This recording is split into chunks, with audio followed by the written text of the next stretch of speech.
October 27th, 2016. From El Cajon, California, this is episode 112 of You Can Bet On That. Hi, everybody. Welcome to You Can Bet On That, a podcast for the recreational gambler. My name is Mark Duvall, and sitting across from me is Dr. Mike. Hello. So that was some kind of Vegas trip, huh? Yeah. That was that was a great Vegas trip. A great trip. Yeah, we're back from VIMF. We're going to be talking about our VIMF trip. It turned out to be quite a trip. Yeah, it's funny because we have the pre-VIMF show, then we have the show from VIMF. Right. And now the post-wrap-up show. Yeah. And usually this maybe isn't as exciting as the VIMF episode or the pre. The thing about the episode we actually did at VIMF is we didn't really talk about anything we did at VIMF. Right. It was just all, older stories. So yeah, we tried to. We didn't want to spoil all the good stuff that we've got for this show. Yeah. Right? Plus, things happened after our show, too. So, right. Right. Most of the action was after our show, actually. All right, so we'll get to that soon, but we do have some other things to cover. First of all, so when this episode posts, we're doing it the night before. So tomorrow, Mike, is my first trip up to the San Diego Zoo Safari Park. Oh, nice. All right, and so I'll be going to Harrah's while David So is tomorrow, Thursday, is a 12 times multiplier. That's right, my friend. 12 times multiplier. Gosh, you lucky. And it's funny, when Mike got here, he said, boy, we haven't played craps in a while. It's not, we're going to be playing Friday. And I held my tongue thinking, well, I'm going to be playing tomorrow. So you're going to play Thursday and Friday. This is the funny thing, right? We were having a family dinner, and I was telling my sister about this. She said, oh, well, you're going up Thursday, so you won't be going up Friday? And my wife, she laughed. Like, that's a good one. Yeah, that's exactly like when we tell my wife we're going to be home at 1, and she laughs, and I'll see you at 4. Yeah, exactly. All right, a couple of things in the news. So back in 2012, professional poker player Phil Ivey used a technique called edge sorting to gain an advantage at the baccarat tables at the Borgata in Atlantic City. And he'd done something like this, similar to this in London as well. He and his partner asked the casino for some special favors, specifically that the dealer rotate certain cards 90 degrees and that they use an automatic shuffle machine. And the casino agreed to these requests. See, that's the thing. The casino agreed to what he wanted to do. Ivey and his partner, they did not manipulate the cards at all. Right. They asked for this special treatment, and the casino said, okay. Yeah, see, that's problem one. We've talked about it in the past. The way he got the advantage was these cards were marked in such a way that if you turn them 90 degrees, the backs are a little bit different. It's not completely symmetrical. So he could tell the values of certain cards coming off the shoe and make a bet accordingly. Anyway, we've talked about it in a previous episode. So a New Jersey judge has ruled that Ivey and his partner did not cheat and they did not commit fraud, but they violated the Casino Control Act. What? And so now he must repay the money that he won.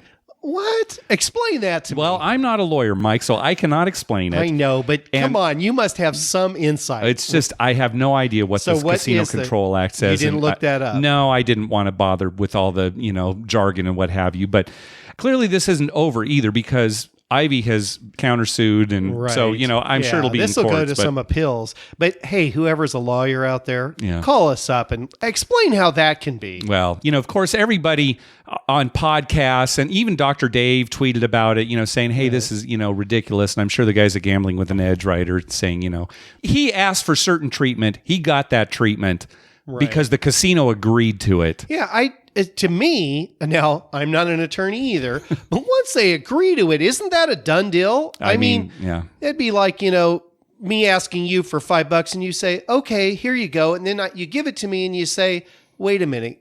No, you got to give that back. Well, you just agreed to give it to me. That's right. I mean, of course, if you ask me for $5, I'd expect you to give it back. So I don't know if that's a perfect example or not. It's not a perfect example, but chances of you getting your $5 back are slim. Yeah, that's slim. Yeah, I know that for sure. Yeah. Anyway, so that's not over. I'm sure we'll talk about it again. We got listener Travis alerted us to an offer that people who have the Total Rewards Visa card can take advantage of. You don't have the card, do you? No, I don't either. I don't either. I know some people do, because you can earn tier credits and reward credits and what have you. So anyway, when you opt into this offer, you'll earn 200 reward credits for every purchase that you make outside of Total Rewards destinations, between October 24th and October 30th of this year. So 200 reward credits. That's for those that's $2. days? Yeah, for those 6 days, that's $2. $2. So I mean, if you're just getting gas, $20, you get $2 back, or even just you go get a coffee at Starbucks and you charge it, you'll get 200 reward credits. It's not real money, but it's 200. Is that the max you can get? Each transaction it's 200. I don't know if there's a max. There may be a max. I didn't see it. Yeah. Anyway, I'll post a link to it for people who have the credit card so you can take advantage of it. You got to opt in. Why don't you have one of those credit cards? Because we've already got credit cards, and honestly, earning points at Harrah's and Caesars doesn't help. It wouldn't do that much for me because of how much I play. I'm sure it's the same with you too, right? How much more would you get from it? Yeah, I wouldn't get much more from it, and we already have credit cards. And here's the other thing. I mean, I use a work credit card, which I put thousands of dollars on. Yeah.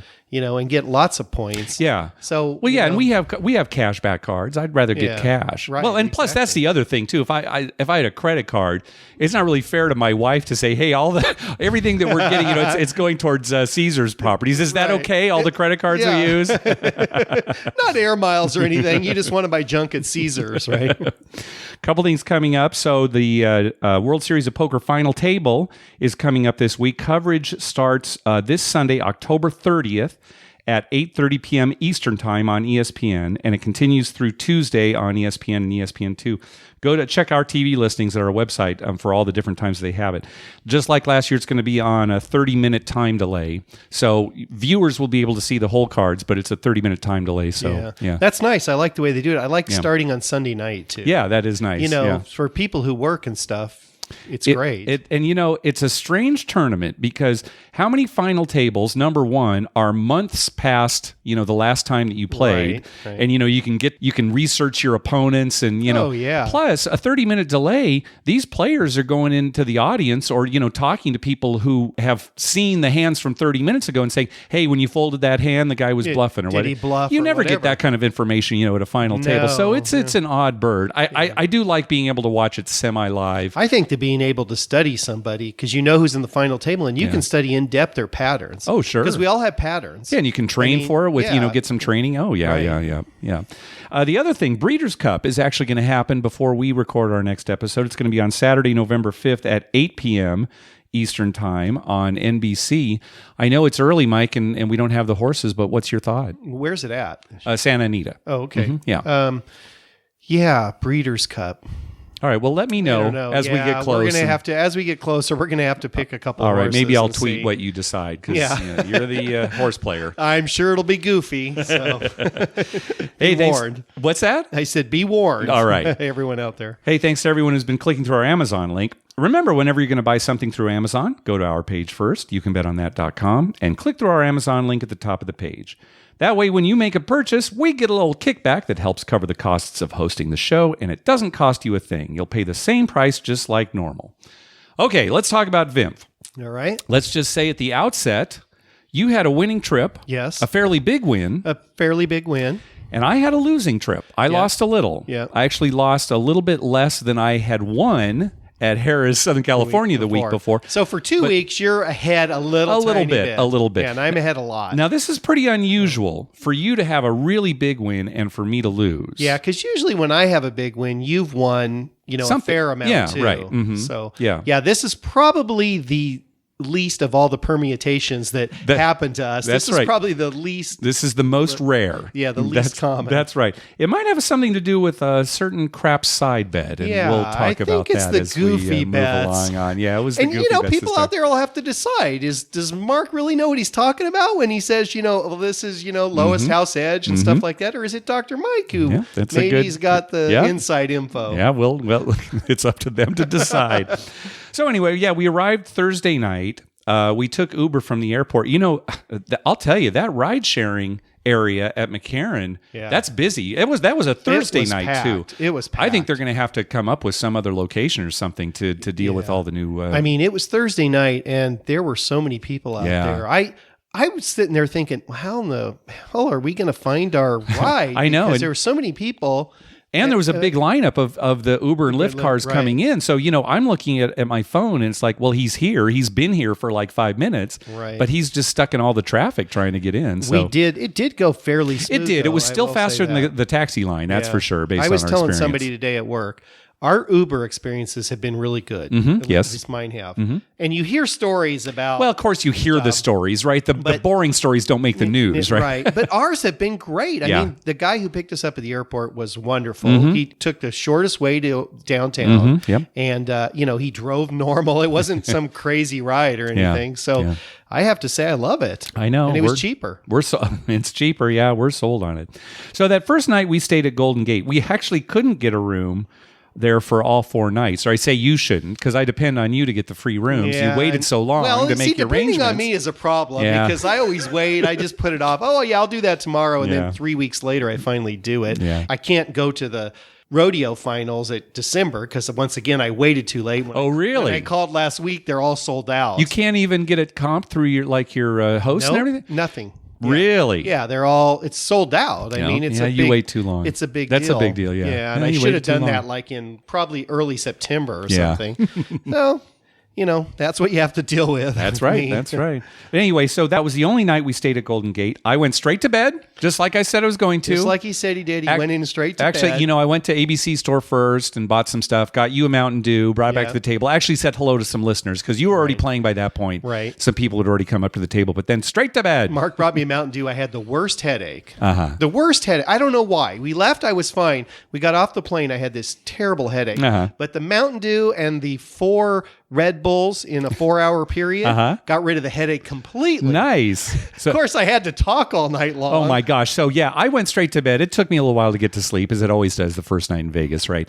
And then you came in at about 4 a.m.? About 4 a.m. I stayed down and played craps with listener Kevin. And him and I, at one point, it was just him and I on the table. Yeah. And we were having some pretty good rolls. I mean, we figured out that if we threw the dice off the table enough, our point would come up. Oh, good. So, you got a system going I'm sure the dealers love that. Yeah. But so did you get to the point where you were like deliberately throwing it off the table to make your point? I don't think either one of us did that, but he did seem to go off a lot. Right. I don't know if it was, at least it wasn't on my part. I don't know about Kevin. Right. Yeah. But finally, it got a little cold and Kevin went to play some blackjack or something. So I rolled a couple more times and finally I thought, I got to go to bed. Yeah. Although I wasn't tired because I had all this Red Bull. Yeah, I know you weren't tired because you woke me up at 4 a.m. coming into the room and then you just yap. Just like, just go to sleep. It's 4 a.m. I talked so much for like the next hour and a half. You're laying in bed and I just kept talking. I don't know what I was talking about. I don't even remember. Well, so anyway, that was at Golden Gate. And then the next morning we woke up, we immediately took our bags over to Downtown Grand where we had reservations for the next 2 nights. Right. And we checked in there probably around 10 o'clock in the morning. Yep. And it was no problem. We didn't get charged like an early check-in or anything. They just checked us in right there. Room keys and everything. Yeah, that worked out good. Now, so we only had that room for 2 nights. We needed one more night. And we actually asked the woman at the desk, can we get a 3rd night here? And she couldn't help us. She said we had to call reservations. Yeah, which kind of surprised me. You'd think you'd be able to go up to the desk and I mean, at least she could look something up, isn't right? That what they do? Yeah, but she said, no, you had to call reservations. So they gave us a number. And then we headed over to the Golden Gate because we were going to do a learn as you play craps session there for novice craps players to come over. So we went over there early and just started playing there at the Golden Gate. They have 2 tables. We were playing on the table that was open. I think it was going okay for us. Yeah, we were doing okay. They opened the second table and, people started playing there too. And I'm thinking to myself, well, I thought we were going to have kind of a reserve table for this, learn as you play. And so I'm starting to get nervous, like, I hope they're expecting us at 1 o'clock was the time. And I'm looking around for Chuck, he's the one who set it up.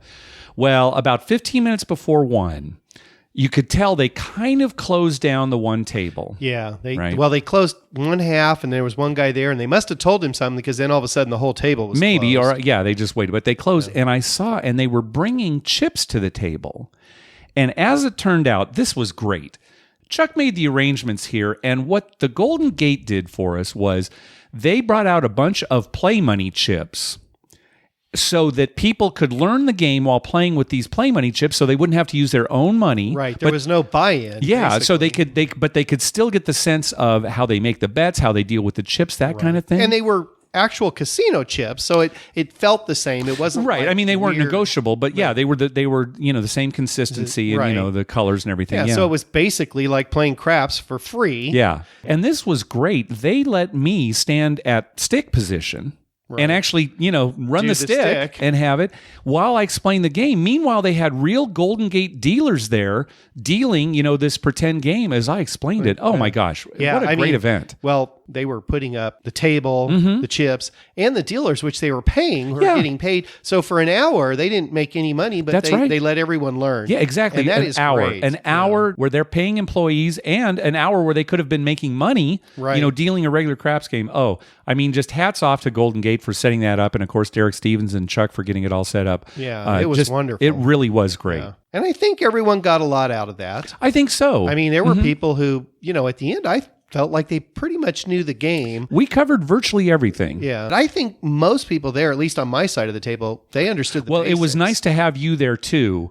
Kind of, I would say something to the whole table, and then you could kind of, explain other things to the people around you too. Yeah, so it that was worked good. out good. I think everyone learned. Yeah. The only thing that was bad was I actually moved the dice counterclockwise around the table. I don't know how I ended up doing that. And when you moved them, I said something, but you were so busy talking that you just kind of ignored me. And I thought, oh, what the heck? Nobody's going to know that but me and the dealers. Yeah. Dealers are probably thinking, this guy's an idiot.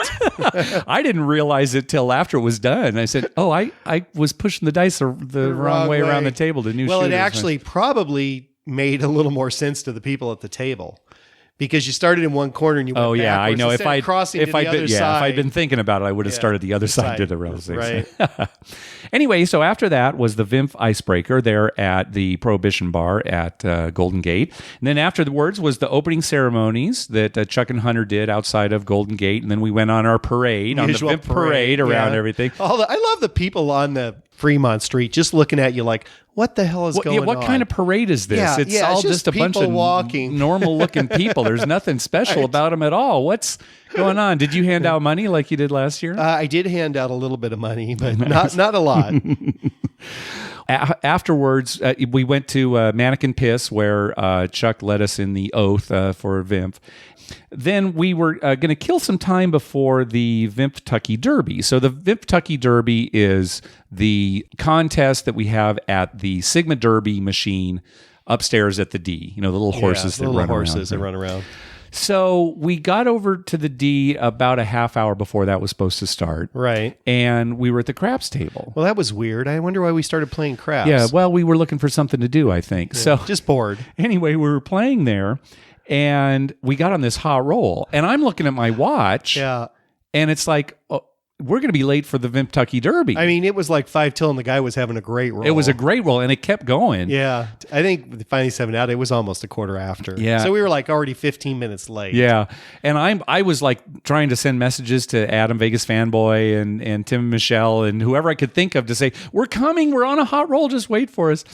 But anyway, by the time we got up there, we'd been scratched. Yeah. Yeah. It was so we missed the whole event. You just see people, those you can bet on that idiots. Can't pull themselves away from the craps table. Oh, well. I even offered to Hunter, I said, hey, we'll pay the entry fee, because, I mean, it was our fault. And he said, oh, no, that doesn't, no, that's fine. Well, so, yeah, we'd be happy to do that, though. So anyway, we missed out on that. After that, you had a meal credit still. You had food credit for Golden Gate. Right. I had a food credit. Right. And we hadn't eaten all day, right? We didn't have any breakfast. I had like some fruit for breakfast. That was a fruit cup. I think you ate more fruit cups on this trip than I've ever seen anybody eat. I was trying to pace myself. I knew that if I ate a bunch of crap, which I do in the past, and drink, that I would be hurting. So I was trying to eat healthy. Oh, God. So, how many people, I'm going to go to Vegas, go to bed early, I'm going to eat healthy, I'm not going to drink anything.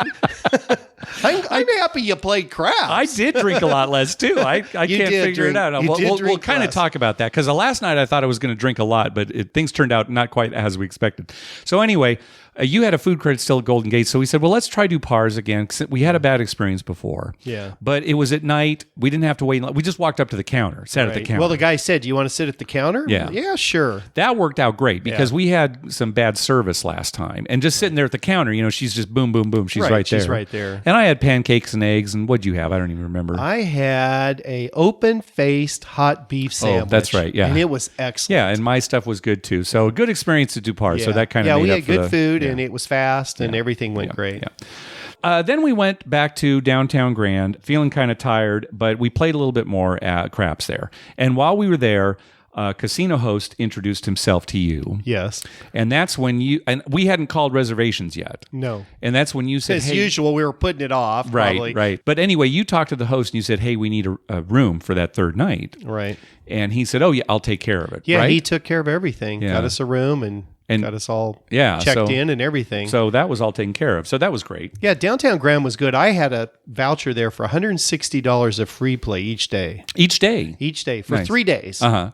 So I got $160, which it was kind of weird because they give you a little printout thing, and it's like you got to play all 160. Oh, at one time. It's bet. not like for a slot or anything? No. It was a table game one time? One time, $160. Oh, okay. So that is strange. Yeah, but I put it in the field and won. Got Good. a 4. The second one I put in the field, got a 10 and won. Uh-huh. And then the third one I put on the pass line, I believe. Yeah, that sounds right. Didn't win that. Yeah. Well, pass line, you're crazy. You got to put money in the field. I should have put That's what we always say. And it's funny because I put it on the pass line, the point comes up, it's like 9. I would have won in the field. Yeah, there you go. Yeah, there you go. So actually, playing at Downtown Grand was great.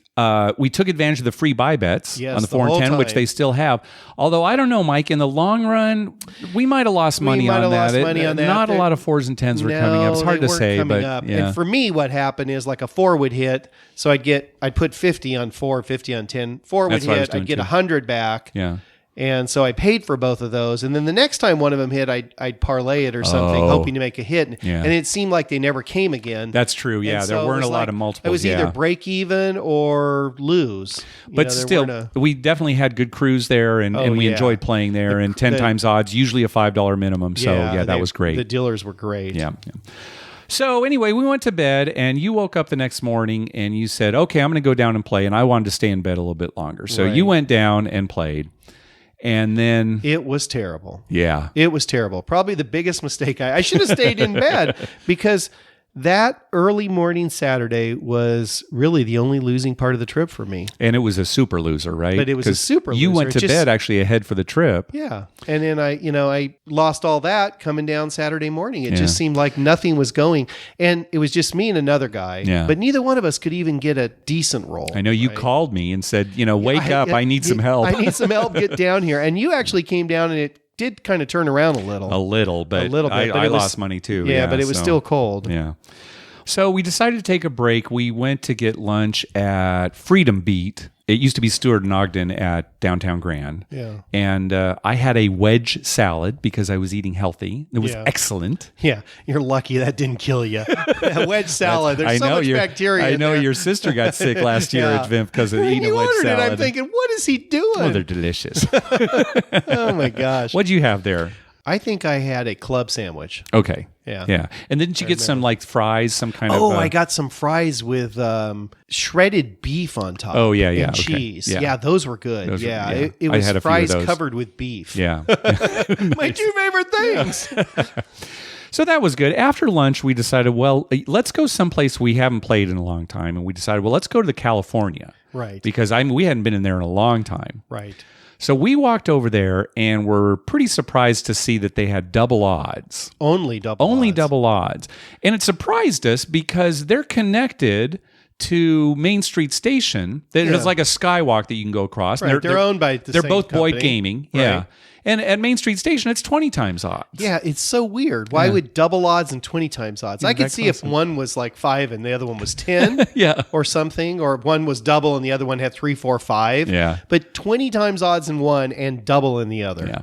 So our day had not been going very well, so we decided, well, let's go over to Main Street Station, even though we kind of had a bad experience with a boxman there once, and let's see how it goes. And that worked out great. Yeah, I think that was the turning point of our gambling part of the trip. Yeah. Because we went to a place that we intended to go to and then didn't play there and went to another place. Yeah. And so after that, we started like, oh, let's go here. We'd walk in. No, let's not play here. And we'd go somewhere else. Yeah. And we'd win. Yeah. So that was a good session there. A lot of hard ways for you. And then there was a woman who had a great roll. We were only there for like 3 rolls. We were not there very long. Yeah. She had a monster roll, lots of hard ways. Yeah. And I mean, I had everything pressed up. Yeah. I had 20 times odds on every number. Yeah.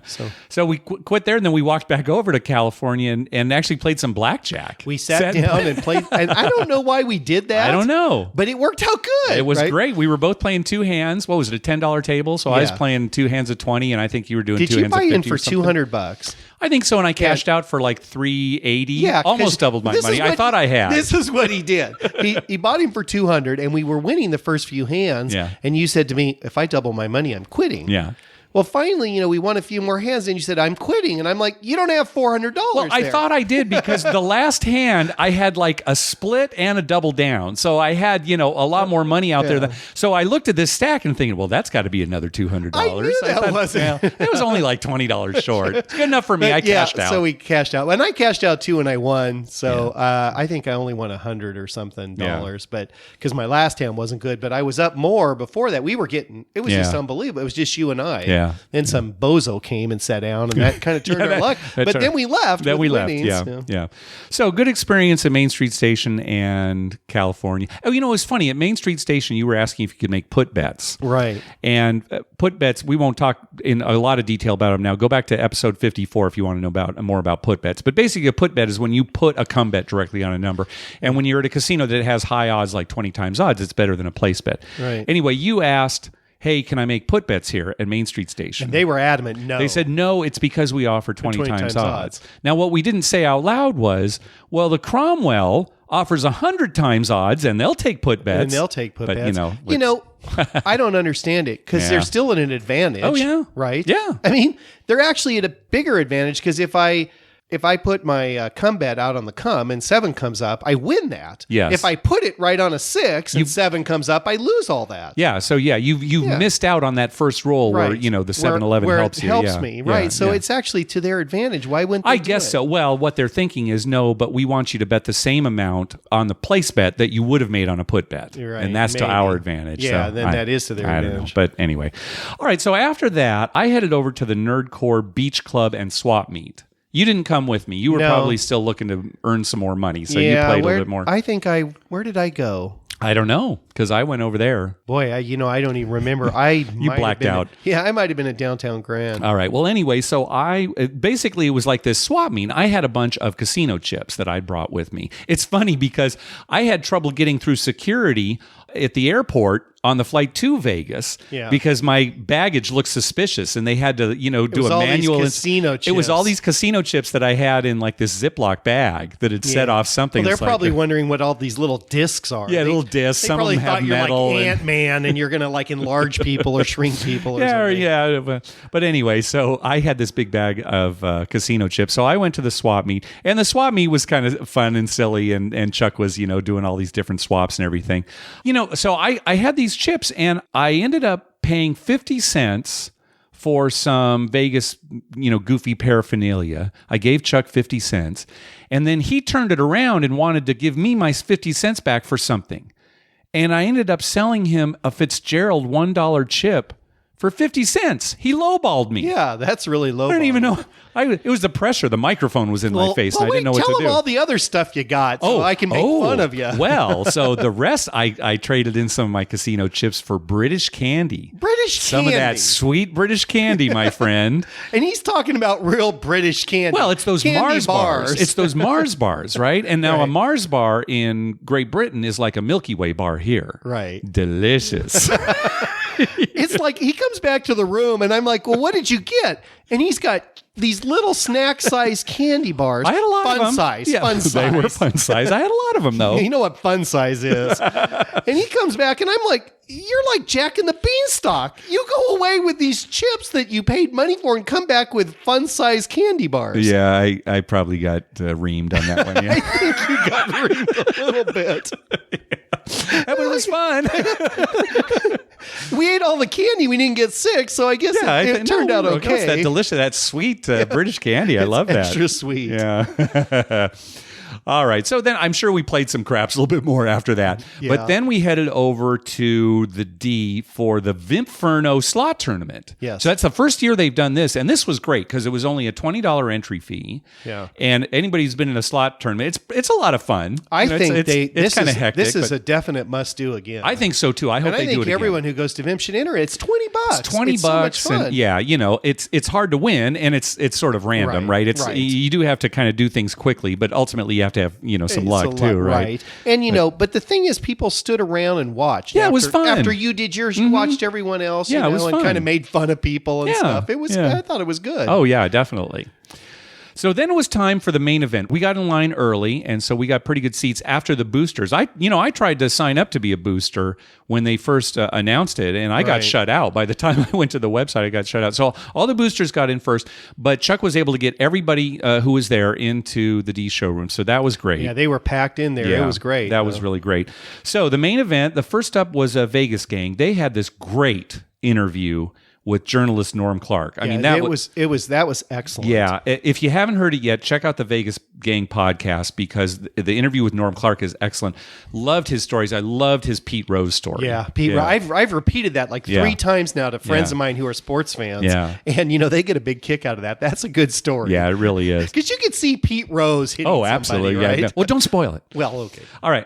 Then Dr. Dave came up and he gave his expertise on Vegas as usual. A super buff Dr. Dave up there giving his Vegas information.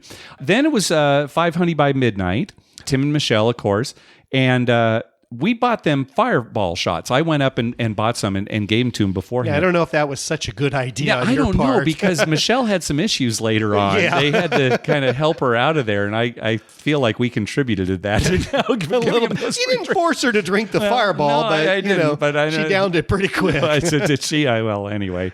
So that was good. And of course, you can hear their podcast as well. They've already released that. Hey, and also thanks to Eric Rosenthal for the round of drinks. He bought a round of drinks for all of us there, and really appreciate it. He was actually there with his wife, Iana. It was their anniversary. Yeah. Yeah, so that was great. And they were renewing their vows. Yeah, the next day. I think at Paris at like the Eiffel Tower on Monday. They were renewing. Was it Monday? Sure. I think it was Monday. No, I think it was Sunday. No, I think it was Monday. All right. Well, anyway, Eric and Iana, congratulations for that. And then after 5 Honey, we were pretty tired, so we didn't stick around for Vegas Tripping Match Game. But you can also hear that on the latest Vegas Tripping podcast. And then afterwards, again, we weren't a part of this because we hit the sack, but afterwards, everybody who attended the main event was sent on kind of this little scavenger hunt that ended up at the old Glitter Gulch, the strip club that Derek Stevens bought and closed down a little while ago. And they had this dark bar there at this old strip club. And so it sounded like it was pretty fun. I don't know, an old strip club, I don't know if I want to touch too much in there. Hopefully they bleached down the place and it was okay sure for they that. Yeah. All right, so next morning, Sunday morning, it was the Hangover Casino Challenge Cup, which we participated in last year as well. We got quite a bit of sleep on Saturday night. Yeah, we did okay. We got enough sleep. Yeah, we did. It was still only like 5 hours, but for me, that's normal. Yeah. So. And it actually went pretty well. How many people were in it this year? Maybe like 16 or something? It was more than last year. I want to say... I think more than that, Mark. Well, I want to say there was like 17 or 18 people in all right.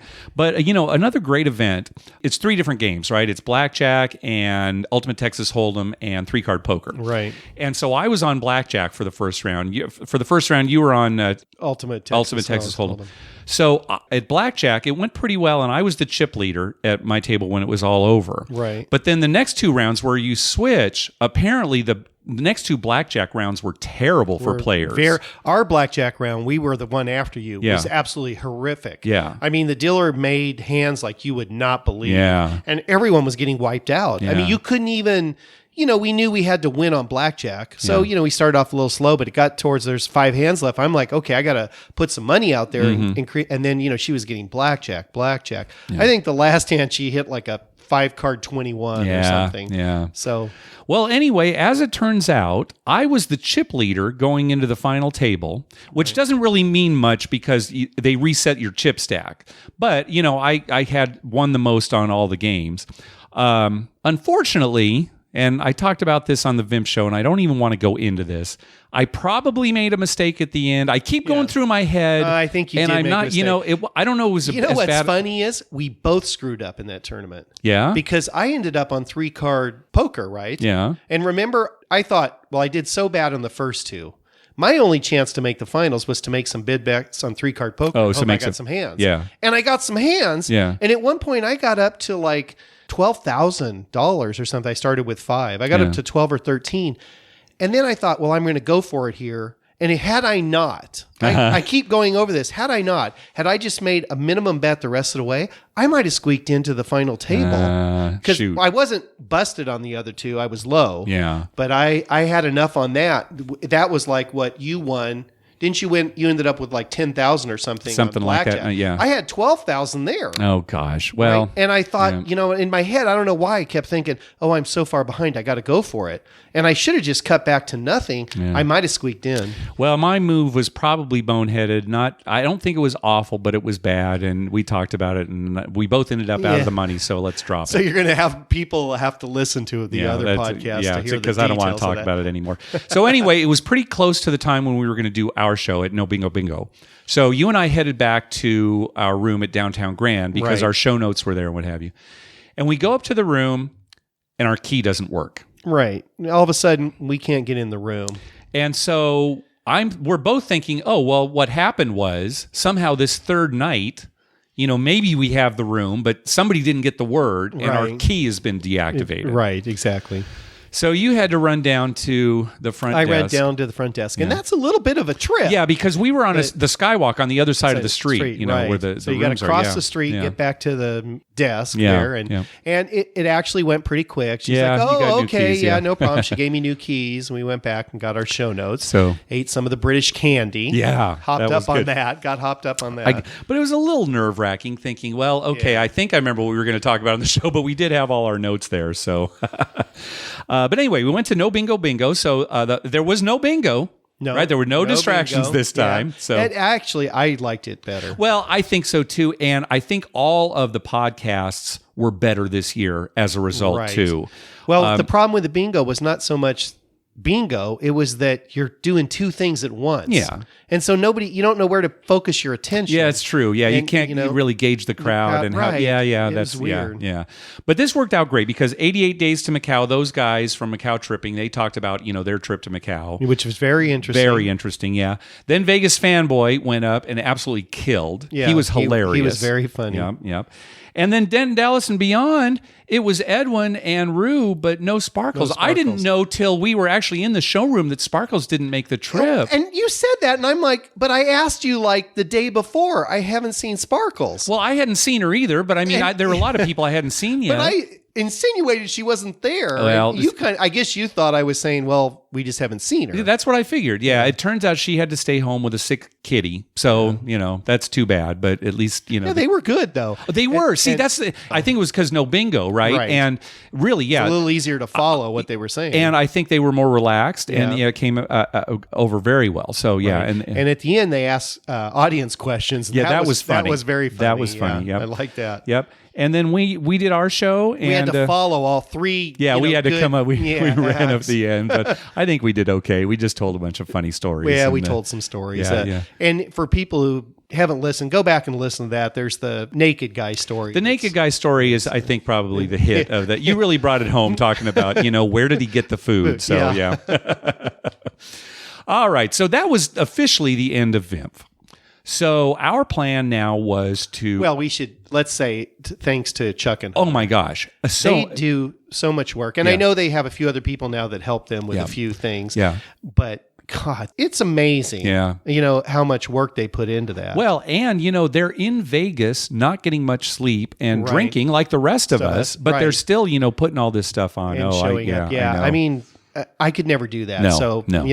My salute to them. I mean, seriously, I could just never do that. Yeah. So again, thanks, because we just show up. Right. And, that's basically that's my calling card. Yeah. So anyway, we had a craps meetup planned for 8:00 at Luxor. So what we decided to do was, let's go down to Cromwell because we hadn't played there yet and we really wanted to play. So our friend Victor drove us and Vegas Fanboy down to Cromwell. Vegas Fanboy Adam was staying at Harrah's, so he got dropped off there and walked over to Harrah's. So we started playing at Cromwell. And a few listeners came and, played with us. Right. And that actually turned out pretty well. Did you win there? Yeah.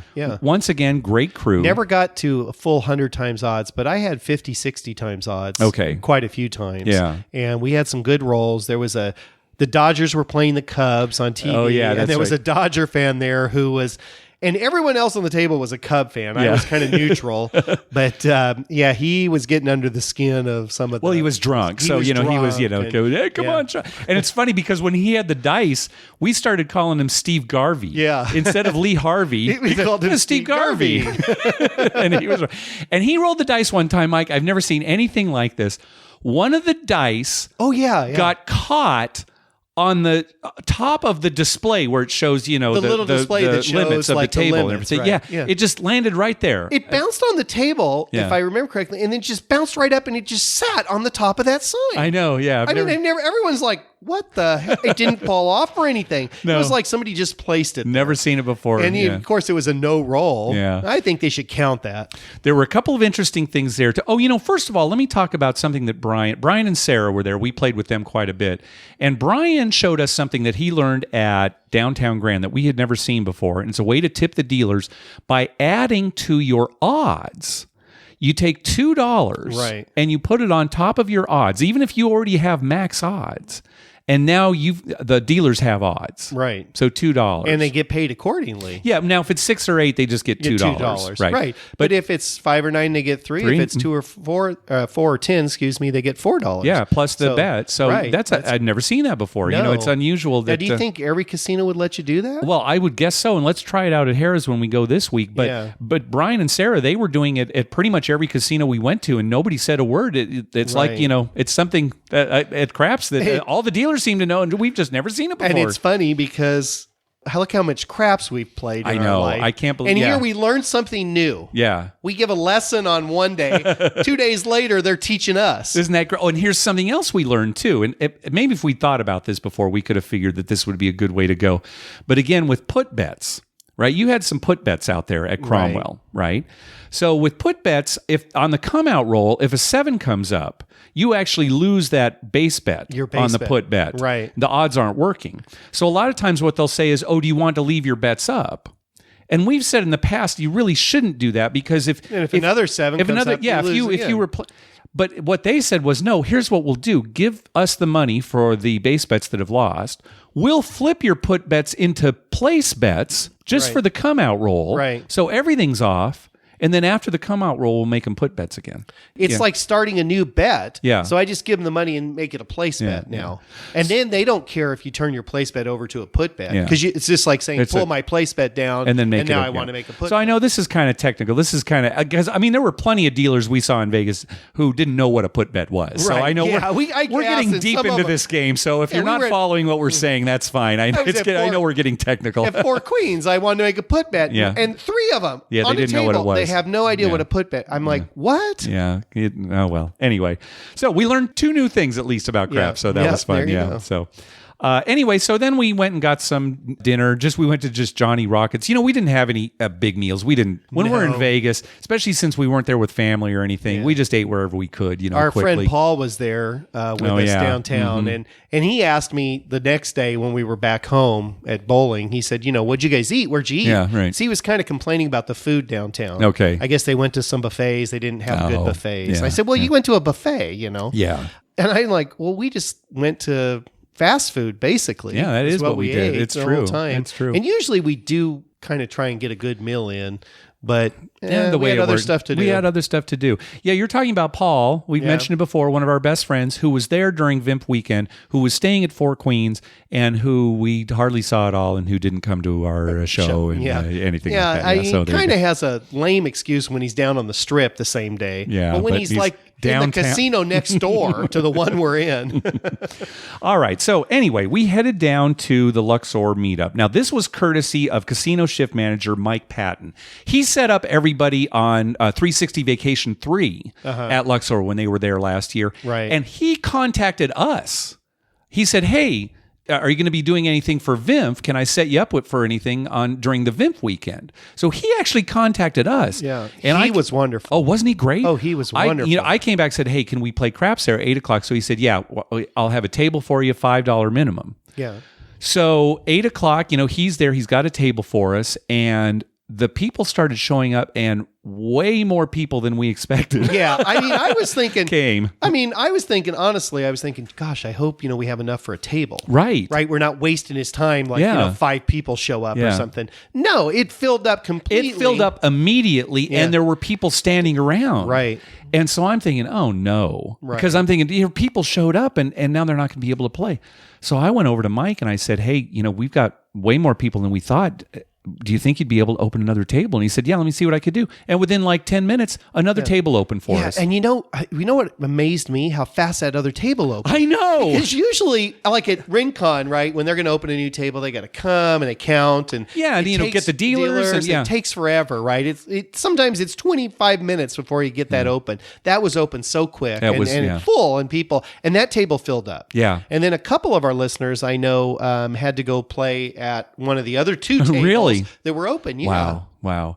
Well, it was fantastic. Not just the service that they gave us at Luxor, and they even had little gift bags. Yeah, at the end they gave everyone a gift bag. It had like a deck of cards and some dice, a little keychain, and everything. Yeah. Not only that, but at the first table, within 20 minutes, right?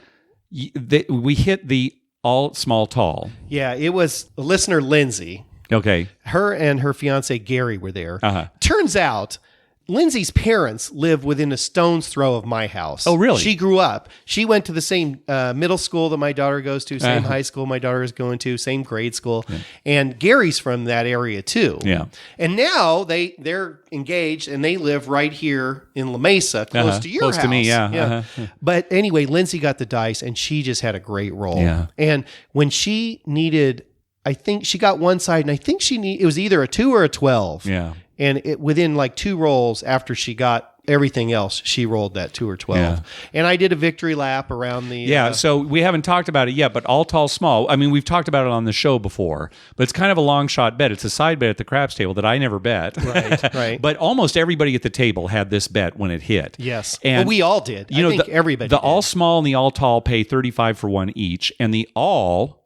Make 'em all pays 176 for one. Right. So, people made a killing. Yeah. And so, meanwhile, the other table has opened, and I say to you, Mike, I'm going to go to the other table so that you're at one. Right.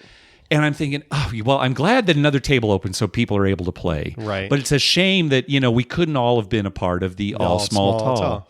Within 20 minutes, this second table, we hit the all small tall. Can you believe that? I heard them all cheering. I was like, oh my God. Unbelievable. And so you said, Mark, you got to do a victory lap. So I did. I did his victory lap around the pit. I'll tell you, that was a big pit. I was tired. I know. I was breathing hard. I'm thinking, wait a second, this is a long way to go. About halfway around, I'm like, why did I do this? I had planned on drinking quite a lot that last night, but with so many people that showed up, I thought, I've got to kind of be on my game a little bit. And I was kind of getting a headache. So I thought, well, all right, I'm not going to drink. So I really didn't drink that night. But I drank probably as much as you did that night. I was really? Yeah, I was getting drinks because one of our friends, Alistair, was standing next to me. Yeah. And he ordered, and I never think about this.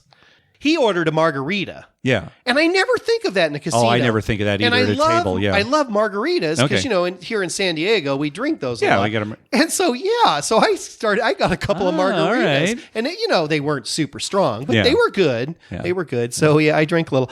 The great thing is, so your table hits the all tall, all small. Yeah. A few minutes after that, dice have moved all the way around the table. They get back to Lindsay. She had like just a regular roll. And then her fiance, Gary, gets the dice. Yeah. and had a monster roll. He hit half of the all tall, all small. Okay. He hit I can't remember one of them. Right. He hit one of them. He never got them all.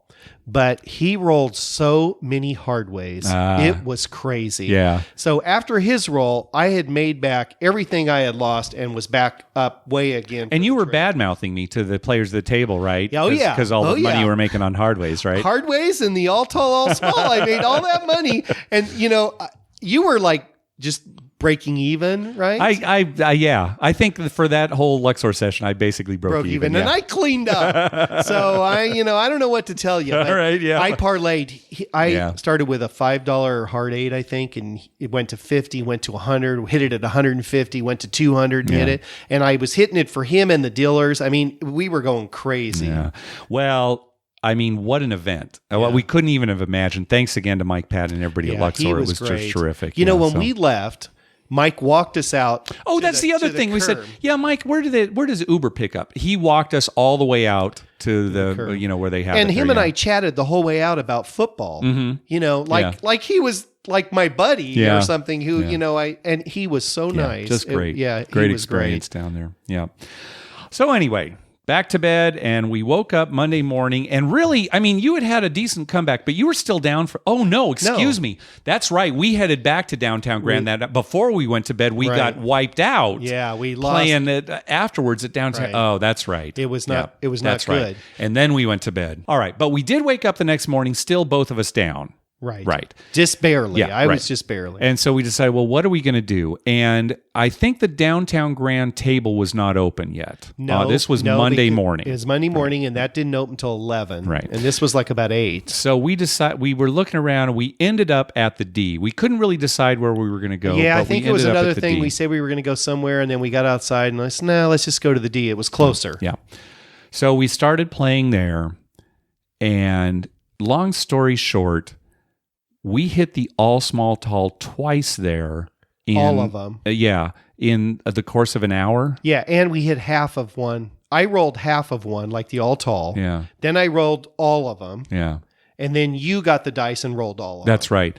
So I'm not on the bet. No. And that's why ultimately I lost a little bit for the trip, but you were on it big time. Yes. And for the dealers as well. And for the dealers as well. And so you won a ton. All your money back that you were down for the trip, plus a lot more. Right. You dropped a ton for the dealers. A ton. They were very happy. Oh my gosh, it worked out so good. In fact, it's so funny. At one point, they were telling you where you could bet for them and where you couldn't in the maximum. Right. At one point, you actually said, well, what's the most I can bet for the dealers? Well, you know what started that is?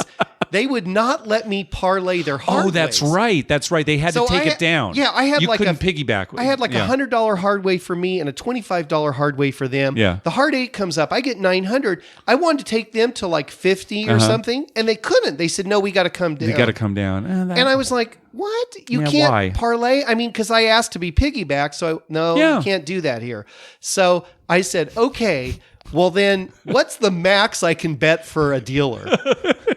And the pit boss looked at me, and this is the best line ever. He looked at me and he said, sir, nobody's ever asked that. Let me check the book.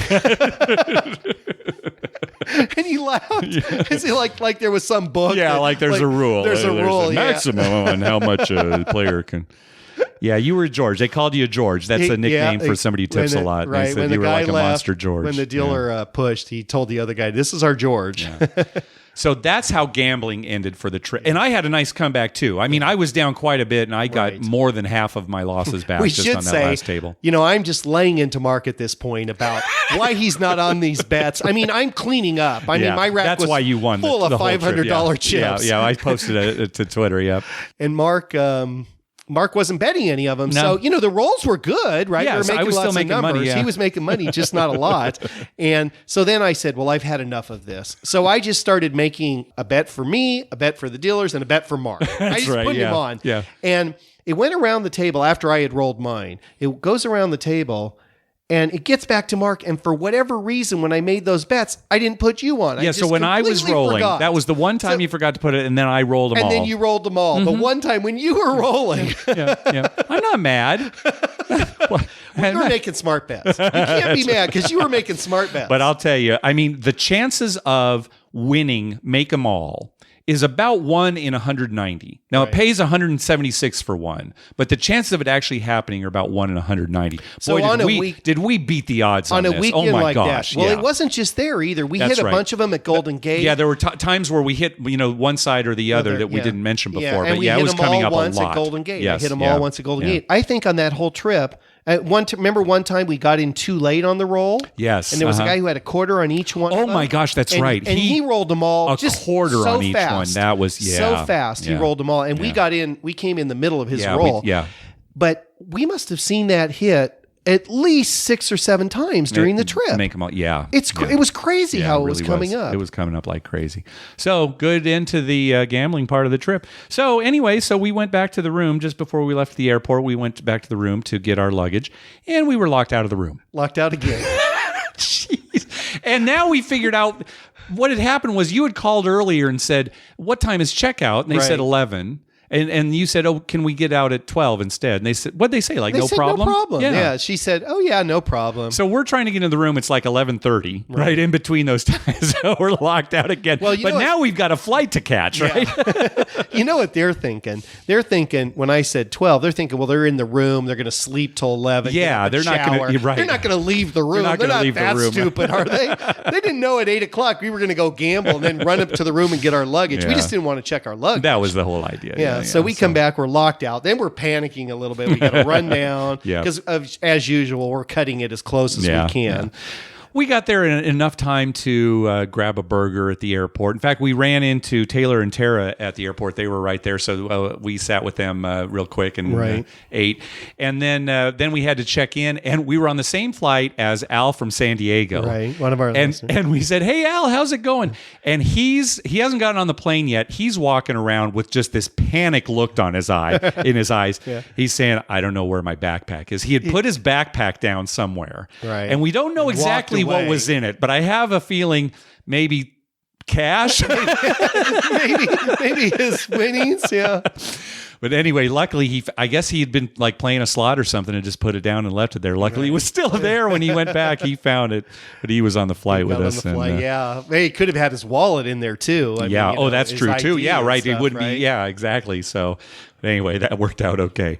So, oh my gosh, what a great trip. Hey, thanks to everyone who gave us gifts and made sports bets for us while we were out there too. So many. I don't want to try to thank everybody individually because I know I'll leave somebody out and I don't want to do that. We just want to thank everybody how generous you were. And also, I want to thank all the people that just talked to us that came up. Yeah. And everything. We met so many nice people. It was great. And yes. I mean, it's just fun for us. It is fun to talk and tell stories and goof around. And hopefully we weren't too obnoxious or rude or crazy at any of the tables because we tend to get that way. We do get a little crazy, and sometimes we get distracted by the game too because we do like talking to people while we're playing. Right. As opposed to just, standing around and, trying to make small talk. Yeah, if I ever turned around and tried to make a bet while I was talking to you, I apologize. I wasn't trying to be rude. It's just, I'm playing the game. I want to apologize. This is the apology section of the show. I want to apologize to anyone I didn't reply to on social media. That whole weekend, social media is just blowing up, right? And so I'm trying to respond to everybody, and I hope I didn't miss anybody, but if I did, I'm sorry. We should have an apologies section at the end of every show. We should do that from now on. Just apologize for all of our stupidness. We do have some voicemails, but I think we're going to save them for the next show because we've gone pretty long here. So, but we definitely do have some voicemails. We'll get to them next time. We do want to thank some people for some PayPal donations, though. Brian and Sarah, thanks. We love seeing you at VIMP. Thanks again for your recurring donation. Also, Zach, thanks for your recurring donation. John, thank you very much for the PayPal donation. Michael sent us a PayPal donation and said, bet it all on the Aztecs for the weekend that we were in Vegas. Right. They won the game, but unfortunately they didn't cover. They were like 17.5-point favorites. Right, and it's funny because the next weekend they covered easily. Oh, I know. It was like 43 to 6 or something. No, 43 to 3. Yeah, they haven't given up a touchdown in 3 games. Wow. They've gone 3 games without giving up a touchdown. Yeah. They should be ranked. I'm throwing that in there. Yeah, at the I end know. It's that ranked. one bad loss that's keeping it from being ranked. But anyway, Guillermo, thank you very much. He says, you guys rock. Hope I can play craps with you soon. I hope so too. Yeah, that'd be great. And finally, Rob, a.k.a. Sky on the Rocks, He says, thanks for the hard way bet at the Luxor meetup post-VIMP. That's right. You made hard way bets. It was like a hard 8 for the whole table because that was the point. And the next roll was easy 8. Easy 8. I know. I was so mad. And I said that. I turned to the person standing next to me and I said, you know easy 8's going to come.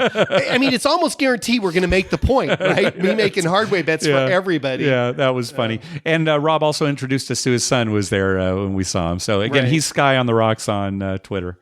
Hey, be sure to check out our TV listings showing all the gambling-related shows coming up within the next 2 weeks. We update those listings every Wednesday using a customized program to search through all the raw American TV data. Just go to our webpage, youcanbetonthat.com, and click on the link at the top that says TV listings. We'd love to hear from you. Call our voicemail hotline at 951-292-4377. That's 951-2-WAGERS. 951-2-WAGERS. Or you can email us at youcanbetonThat@gmail.com. Also, follow us on Twitter at YouCanBetOnThat. We tweet when we're heading to a casino, and we'd love to meet up with you. Like us on Facebook at facebook.com/YouCanBetOnThat. And finally, head on over to iTunes and write a review on us. When you do, it helps us get new listeners. Anything else related to VIMF or anything, Mike? Well, I was just going to say, because we spent so much time in Vegas and had such a good time, last Friday we didn't go to the casino. That's right. Because, our wives would have killed us. That's the honest reason.